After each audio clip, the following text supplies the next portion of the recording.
back. Stripe Show podcasts on a Tuesday. I'm your host, Travis Fulton. Thank you for making us part of your day. We got a special one here, folks. Top teacher out of Georgia, works with lots of PGA Tour players, lots of amateurs. His name is John Tillery. We'll get to him in a second.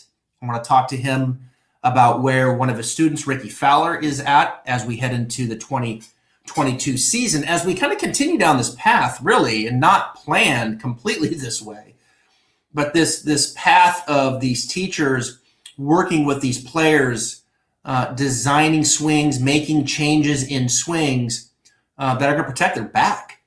Their back, not only now, but for the long term. We talked to Chris Como last week about Jason Day and some of the things that they're doing. Huge changes, great response. We appreciate you tuning into that. And then today with John Tillery about Rickie Fowler. Rickie Fowler has had some back issues.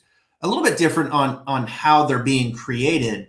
But where are they on those changes? What's working? What isn't? Got some questions for John Tillery. Before we get to that, though, quick announcement here. On Wednesday night this week, College Golf Showcase. Don't miss it. It's going to be on Golf Channel, 7 p.m. Eastern. I was fortunate enough to be a part of the team there on the golf course, walking with the students, interviews and whatnot. 4 of the top collegiate players on the men's side, 2 on the women's side. Rob Riggle, Jerome Bettis, presented by PXG. The show is called College Golf Showcase. Don't miss it, 7 p.m. Eastern on Golf Channel, Wednesday night this week. Secondly, before we get to John, my new website is up, travisfultongolf.com/membership. Go check it out. New membership launching in 2022. I'd love to have you. Lots of great stuff in there.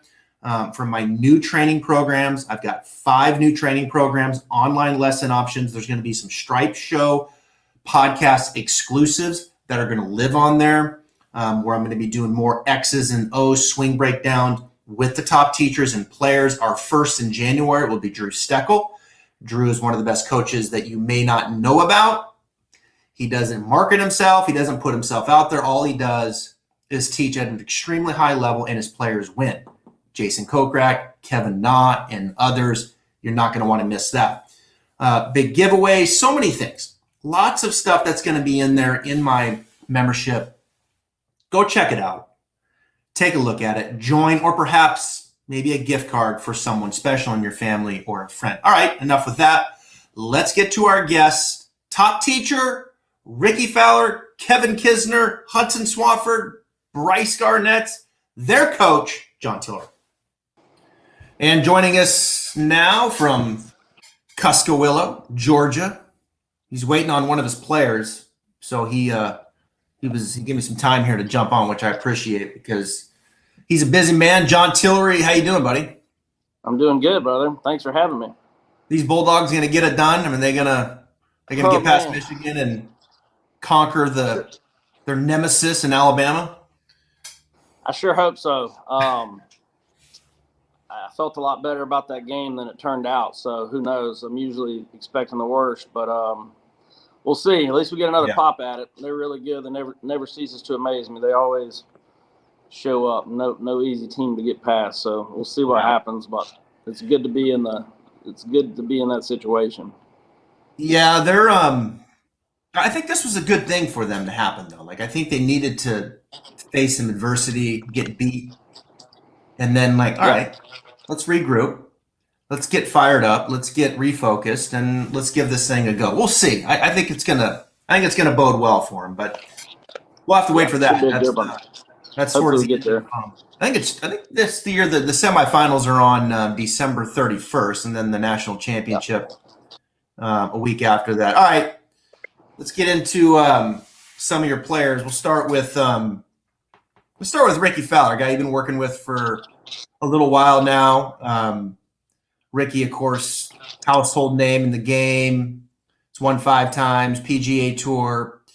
But I think what people don't realize, and I want to start with this, is when Rickie came to you, John, one of the underlining principles here in the goal was to make some changes in his swing that were going to help him protect his lower back. And I've been talking about this lower back with Jason Day now for the better part of 3 or 4 days. I had Chris Como on. We talked about the changes they were making and why they were making them, which is basically to save Jason Day's back. And Rickie, maybe not to the nth degree of Jason. I mean, Jason's got some serious back issues. Right.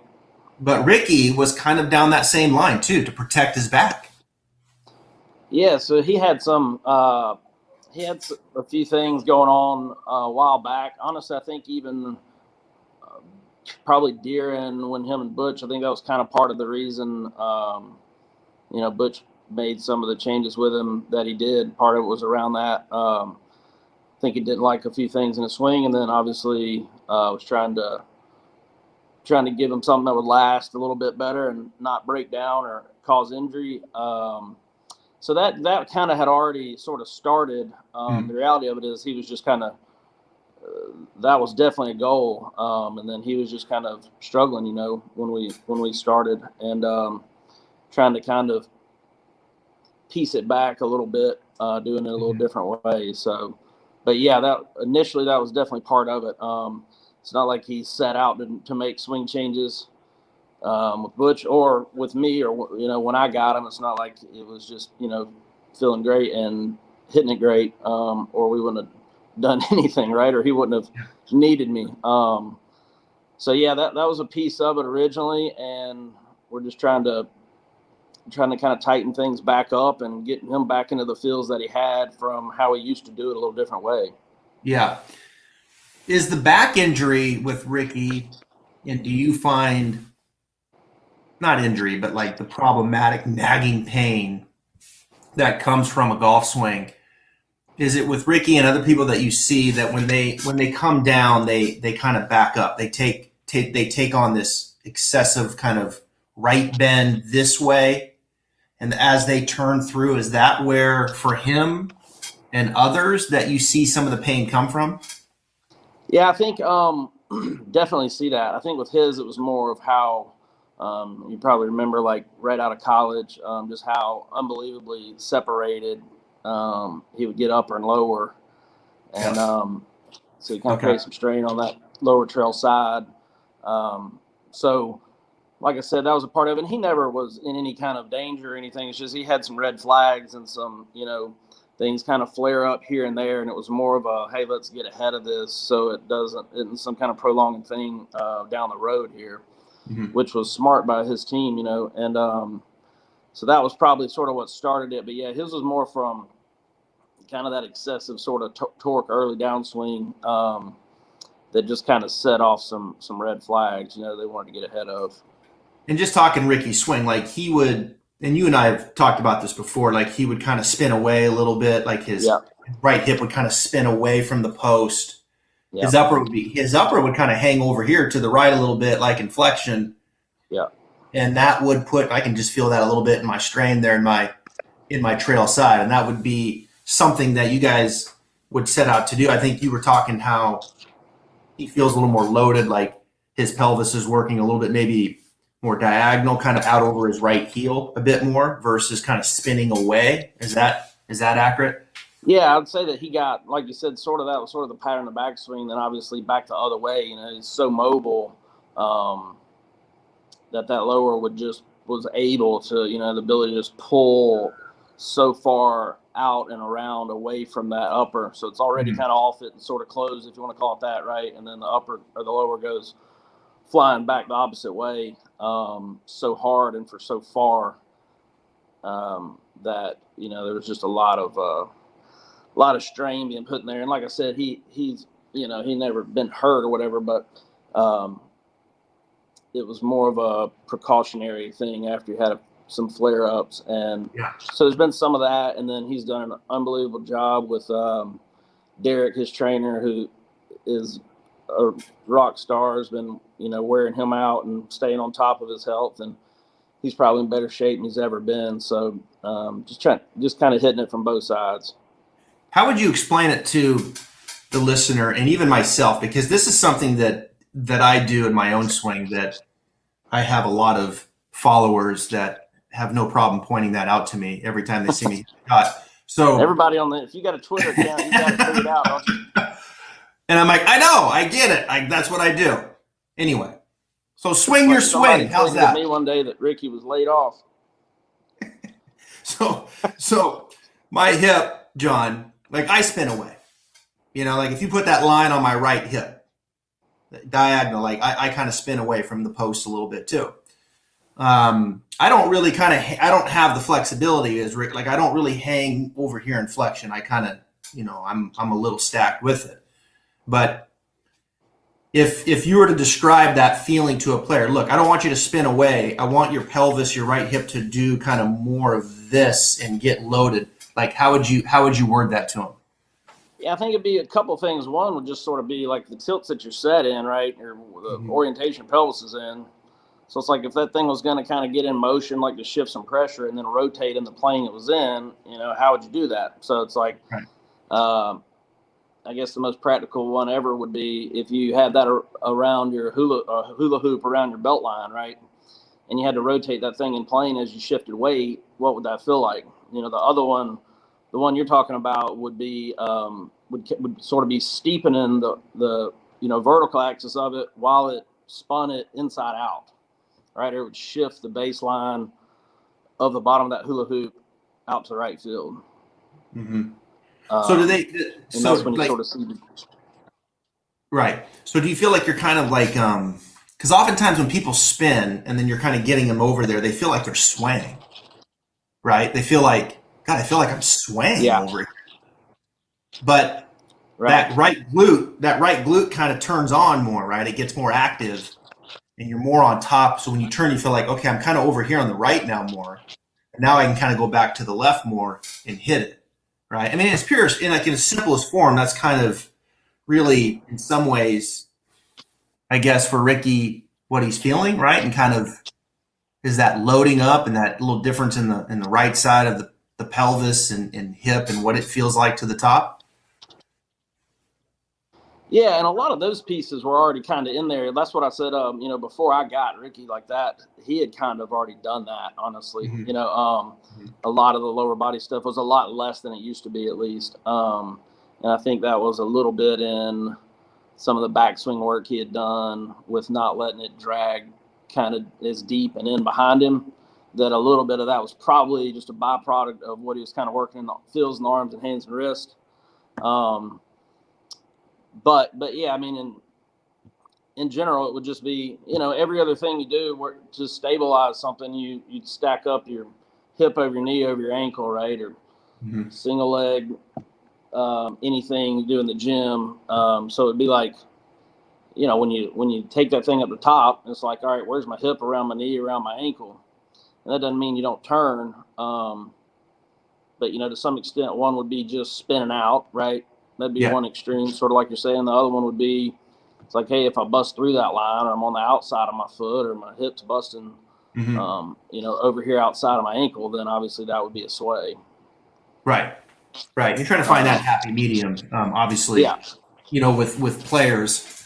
Talk about the club for a second with him. Like you said, someone sent you a DM and said, hey, he's laid off at the top. Like Rickie's been laid off his whole career, as far as I know. I mean, he was his young days coming out of Oklahoma State, like the club was like Wolf, like Matthew Wolf, and and then it would up here, it would kind of fall back where Wolf would kind of keep it over there, and then he would shallow. That's right. Was there a time where you went after the club with it as well, like trying to get the club less laid off? Was that ever something you guys addressed? Yeah, so he's always been, quote, laid off at some point, right? Right.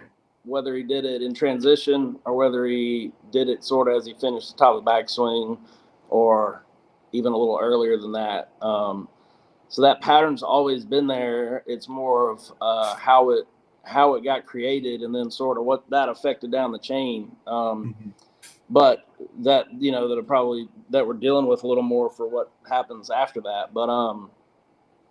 But yeah, it's not that it was. Like you said, in the perfect world, would you go and take a brand new golfer and put him up there where he's at top. I mean, I wouldn't, right? But he's a great player, and like you said, he's always done that. So it'd be the most intrusive change of all for somebody that's always been so get out there and hit it and figure it out. That I don't know that's the, well, I know now. I know that that's not really the best way to go about it. So you've kind of bailed on that now. You've kind of just let the club be where it is. Yeah, to some extent. I mean, there's definitely some things he does early in the backswing that if he does them better, it makes it not be so dramatic, right? So for me, it's not as much that it's a little laid off. That it's laid off. It's the sequence of it and how that affects the speed of the club going each way, right? So the more that it gets one way and slow, and when it's heading that direction and accelerating a lot late in the backswing is when it's like, okay, we're about to have some things that are about to happen now to sort of get back in time and get back a hold of this thing that's going to affect it down the line. So for me, it's way more of the backswing work, at least way more of the route that we take to get there and the speeds that happen, where there's some stability, right? Yeah. Yeah, the club it's funny. It's funny what you just said there. I sent a picture out of Jason Day. I don't know if you saw it, but it was a picture of him from 2017 at the top of the swing. And then a picture like 2 weeks ago at the top of the swing. I mean, and it's like, that's not even the same person. I mean, it looks completely different as far as how he was using his legs and, the whole thing. And I said, and the reality is, and I said on the pod Monday, that if that person on the left showed up with that lower body, to most teachers, in the way that his right hip's kind of floating to the right, he doesn't really turn his leg, he really doesn't turn his hips at all, and it's all thoracic, it's all up here. I said that most are probably gonna get in there and rewire that a little bit. Now, if it's Jason Day, you're like, okay, let's think about it for a second here. Like, maybe we don't need to rewire that. How's your short game? Oh, you're one of the best short game players in the world. How's your putting? You're one of the best putters. So like you're not so quick to jump in there and start just wiring something that might fit your perception or your model or the science or whatever your beliefs are, right? In particular, the science. Like we know the science says this, and just because someone's not doing that and they're playing at a high level, you kind of you proceed with caution, right? Because it's their livelihood. It's what they do. They know how to. That's right. They know how to make it work. So it's a sensitive thing, and it sounds like with Rickie, like the changes with the body are the ones that could have the best impact on him from a body standpoint, and protecting the back, but also just from a play standpoint. Like he can maybe make some of those changes and still play at a high level, where that club, and you start changing that club and how it then pitches coming down versus what it was, like that's would you say a riskier proposition in dealing with someone like Rickie, where a 20 handicap, like you said, you're like, wait a minute, give me that club. Let's get the club more over here. Because when we get it over here, the club's going to go here in transition versus when the club's laid off, it wants to do this. Right. Yeah, exactly. Yeah. It's definitely a problem solving kind of down the chain, right? It's like with these guys, you're trying to get the best bang for your buck, right? So you're trying to change the one thing that hopefully affects the most. That's the least intrusive way to do it. And then people are wired different. So, I mean, you have to be coaching or teaching to the guy that's in front of you. It's like if some people if they're wired in a way that they want to just get it right and work to death, then you can probably feed them a little more. If you're trying to get somebody that's shown success and trying to kind of get them back to the same patterns that they had one way or the other, that's a little different thing, right? And then I mean, in the case of like I know Rickie had some flare ups forever ago with the back, but like you take somebody who's chronic, like somebody like Jay Day, right? I mean, and it's that blatantly kind of obvious, right, on sort of where some of that pain could be stemming from. I think that's a pretty easy sell of, hey, number one, it probably makes more sense, and number two, it's safer. Right. With somebody like him, and obviously Como's a smart dude and knows that, but I think the things that are right, you have to be willing to put your neck out there and do what you know is good for them. Yeah. If you're never going to change anything, or you're scared to put anything in, or you're just a yes man, or let them do it the way they've always done it, then they don't really need you. There's no reason for them to pay you. And honestly, what I've learned is, if you make the job easier for these guys, they're so talented, right? So if you make you get an athlete like my guys, or you get an athlete like, say, Jason Day, for example, you get them moving more efficiently, and it's just like a vitamin, Yeah. There's really nothing to be scary about. If you make it, anything you do with these guys that makes their job easier, they're going to adapt to it just like that. Yeah, I think there's a lot of good nuggets in there and advice as a coach. You're being hired to do a job, so you got to get out there and do it. And the tough thing is, it's like there's no perfect roadmap, right? Like there's no like there's no guarantees. It's a weird thing. There's a weird thing, when you're working with players like that. So how do you feel? Rickie, you guys, how you feel going into the next season? How is he? Is he fired up? He's married now. He's got a baby. He's got that shit changes things, man. Like I got 2 kids running around. Like it's like you don't sleep quite as good. You got a little more stress. You got is he ready to go next year? Yeah, there's no doubt. It's definitely a game changer, But I guess the other side of it is obviously gives you even more perspective, and it probably makes you want to, when you got that at home, you want to go to. Probably makes you be a little more efficient with your time when you are away. But yeah, we got together actually last week and worked, and it's steadily trending ever since kind of late in the year. Obviously we went through our bumps that I think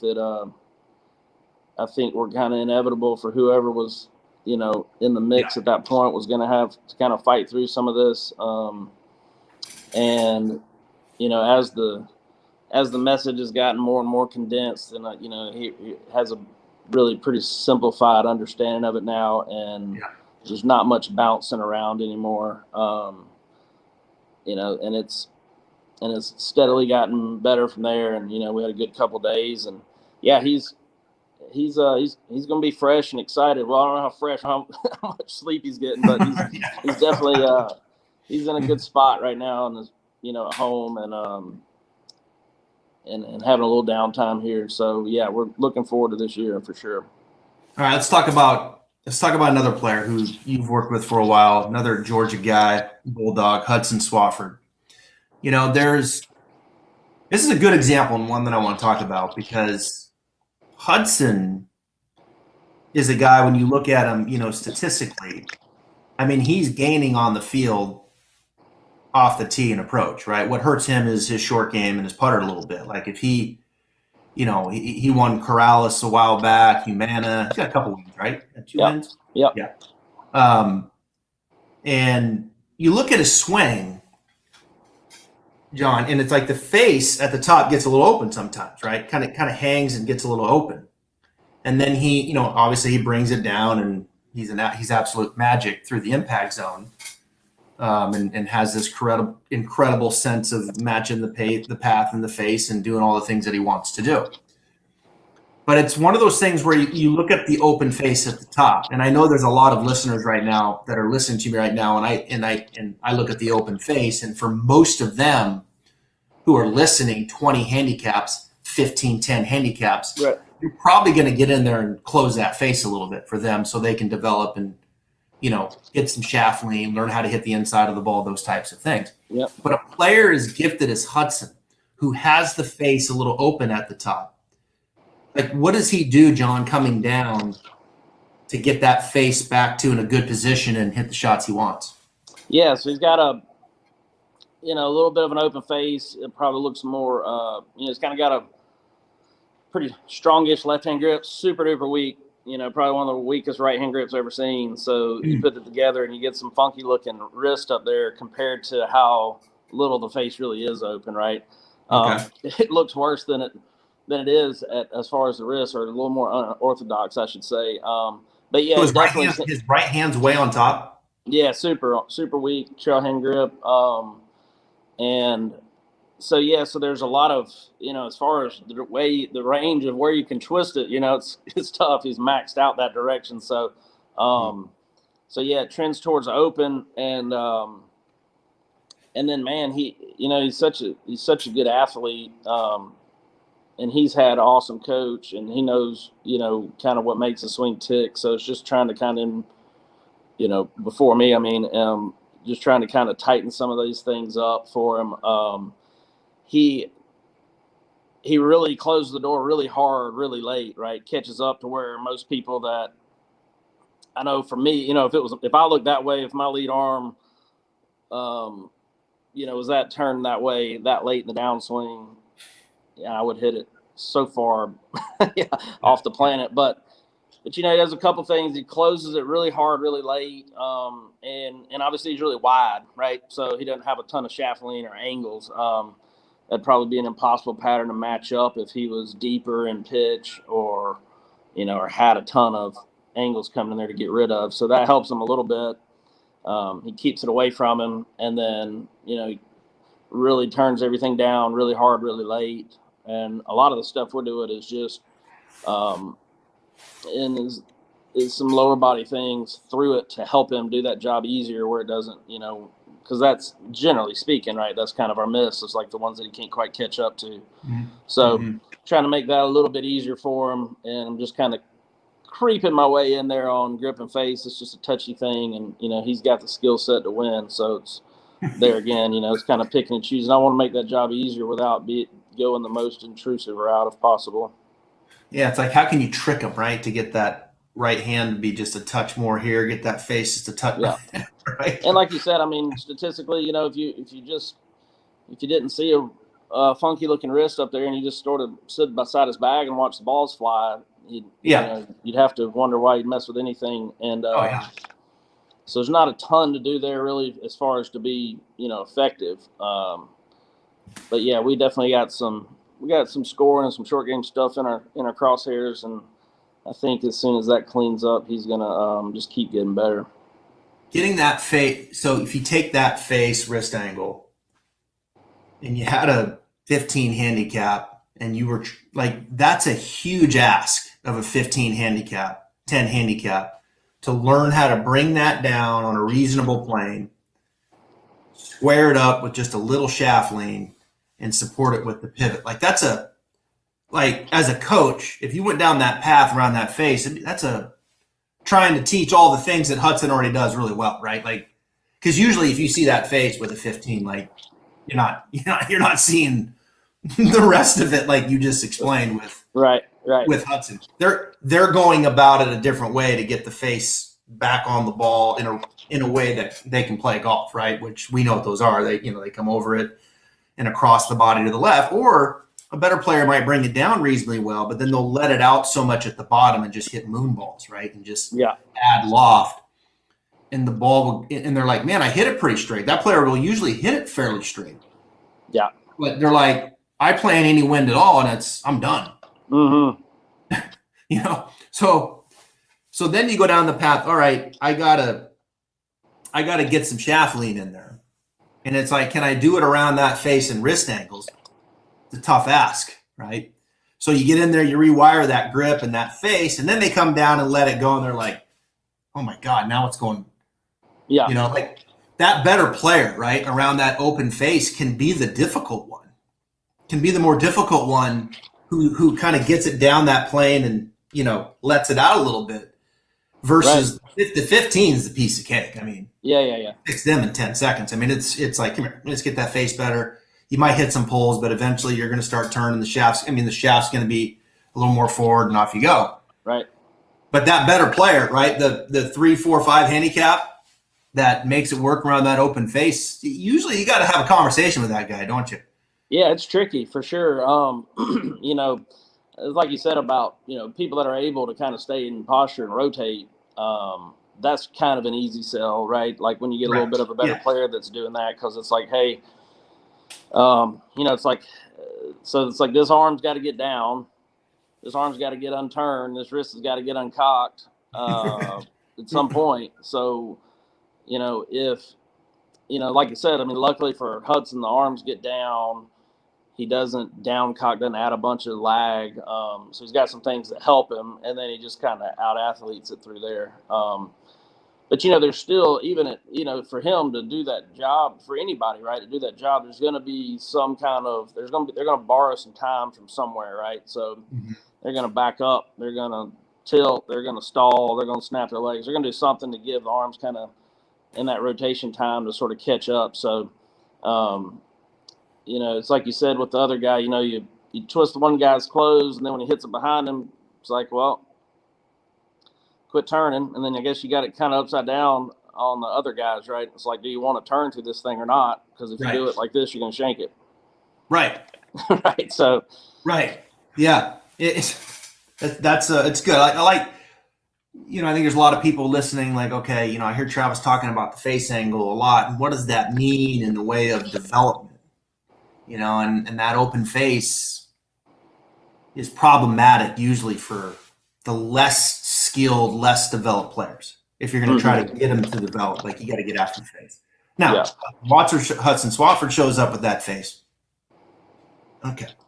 Yeah. Let's slow the boat down just a little bit. I mean, because he's figured out a lot to make it work.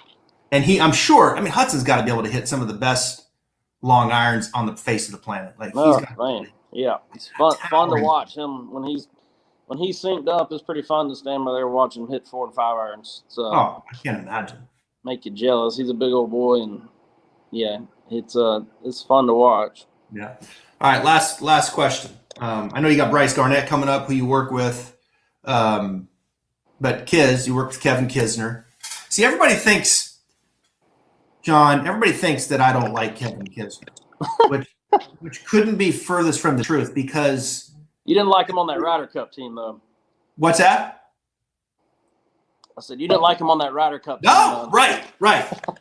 I said exactly. The discussion was of okay, who's going to be on the Ryder Cup, and I said I would put Sam Burns on. Yeah, and. Obviously Kisner has his contingency rigs and all those guys, and they're all over Kisner. I'm on Sam. So it turned into this big altercation. Like, you don't like Kisner. I'm like, what? I like Kisner. Like, who says I don't like Kevin Kisner? I like Kisner. I just said, I want Sam Burns on the Ryder Cup, for that golf course, that length. Yeah.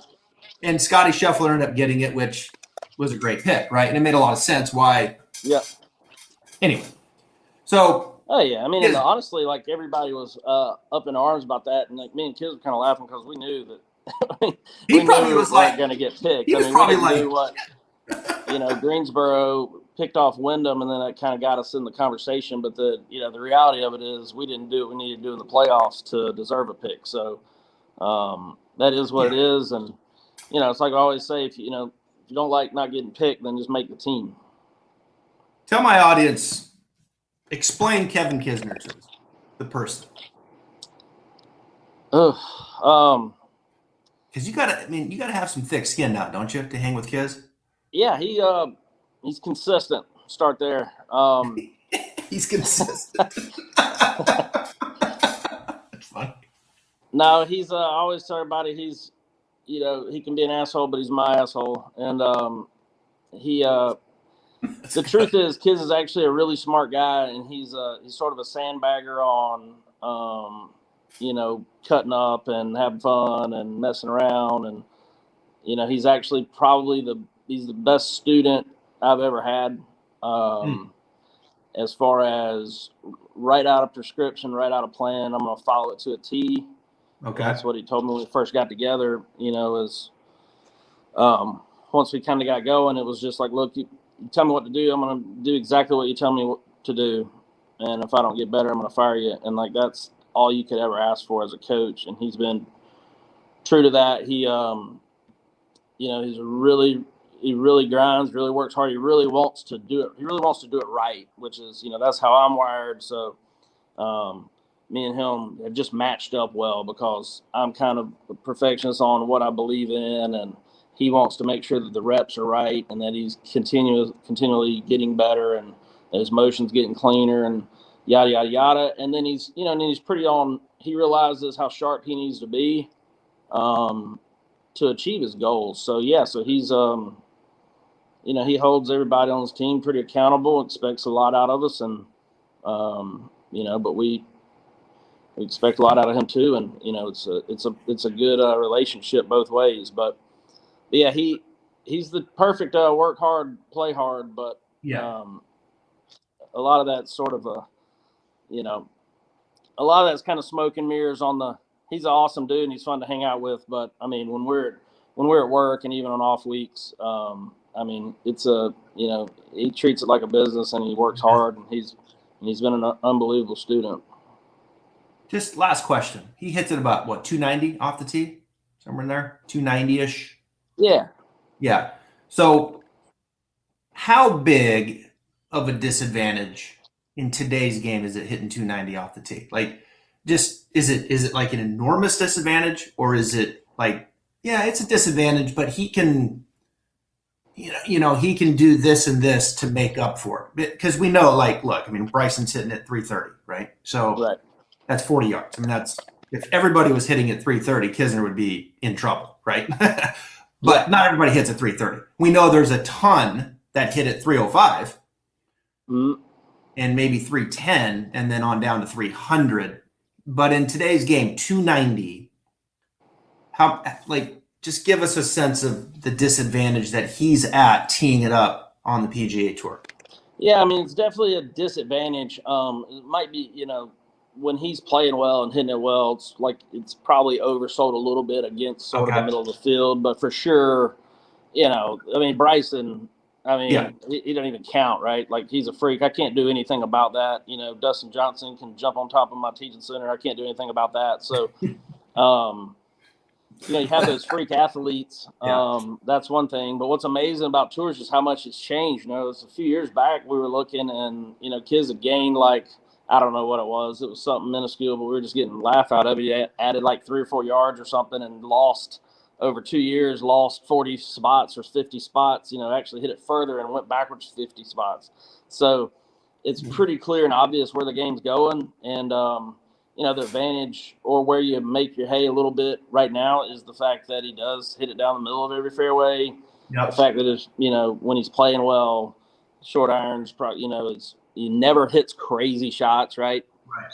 And then, so he does it. He's not prone to any big numbers. And then, obviously, he's one of the best putters in the world. Whether the stats say it or not, as they trend, I think everybody that knows him or plays around him enough knows that. But the truth is, it's a disadvantage. And but what he's done incredible job of is you look at the events where you definitely can, where there's really not that. It's always a disadvantage. I get it. Harbor Town, wherever somebody doesn't have to hit driver and you do. Still, some courses that kind of bottle them in, and some courses that really require some precision. We have to plot it around a little bit more. Those courses, I'd say there's 7 or 8 events every year that really set up well for him. And what he's done that's fascinating to me is he's played well or knocked a win off or a few top 10s or whatever almost every year at the ones that you have to play well at, right? Mm-hmm. So, we'd be in a tough spot if he missed a bunch of cuts and all that little stretch, then it's going to be tough for him to have a good year for sure. But he's doing all the right things, taking care of his body, and obviously, I know we won't get into it, but I totally understand swing wise the things. And if it was that easy, and it was just hanging fruit there, we would have jumped on it. But there's a little more to it than that, and so we're just trying to give him the best chance of staying around, and like I said, just keep up doing the things he does well. And for sure, it's a disadvantage, but like I said, there's places that when he's playing good, he can compete anywhere. I get it. If some bombers going off that week, it's gonna be hard to catch them, but there's a lot of places that he can still win when he's playing his game. Yeah, he's got 4 wins, on the PGA Tour. It's man, it is competitive, isn't it, out there on the PGA Tour? My goodness. Wild. It is. It really is. I look at the Korn Ferry Tour. You look at these, what's going to, I think, transpire in the European Tour. Now it's the DP World Tour. And now, obviously, in Asia, you got these kids coming. And, It's crazy just how it really competitive, is. It's not competitive it is. Nobody's in a spot where they want to, I remember used to be, you almost felt like anybody on tour, or at least the middle and up, if they ever had a year where they ran into whatever it may be and, went down, it was almost like cream of the crop. You could just see it, right? Like they just run their stuff right back out of there. Yeah. Get the car back. And I'll tell you what, I don't want any of my guys to have to figure that out or not. It's changed a lot on both ends. I did. There's a show. I'll finish with this. There's a show coming on. What is it? Tomorrow? Yeah, Wednesday. Tomorrow night on Golf Channel, 7 p.m. I did it for Golf Channel. It's called College Golf Showcase, and we had 4 of the top collegiate boys, 2 girls. They played with Rob Riggle, Jerome Bettis. It was this charity event that PXG put on. Let me tell you something. These 6 college kids put on a show. I mean, a damn show. Yeah. It was crazy. It's a different which that's the way it always goes, I guess. But yeah, it's a different world. I mean, junior golf, when we take the kids and stuff, I mean, at the the better ones at least, like it's they're hitting shots and doing things that a couple high school kids that I teach, I just know, like, when I was in high school, they would have been they'd have been the weirdos, right? They'd have been the freaks if and they just, you see some stuff that I didn't see when I was in high school. I got an 11-year-old that's dribbling his driver out there 25 yards behind me already. It's like, missed young man from Oklahoma that played in this, and he so impressive ball striking. I watched it for a day and a half. Driver, I mean, just all over the place, right? And then in the competition, I can't give too much away, but like he's like, I'm going to go ahead and make the short game shot. I'm like, okay, he makes it. I'm just like, scratching my head. Kid from Oklahoma State, shot 59 in the practice round before we videoed. I mean, just silly stuff. And the first thing he does, he comes in, he goes, after his 59, he comes in and he's like, I think I need to bend my irons a little bit. I think they're touch upright. I'm like, stop right there. Just stop talking. Close your mouth. Like, you can't come in there and lead. You can't come in and lead with that. Yeah.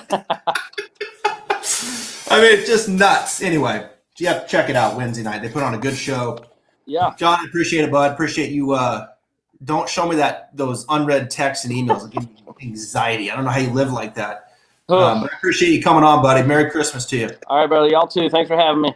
Okay, man. See ya.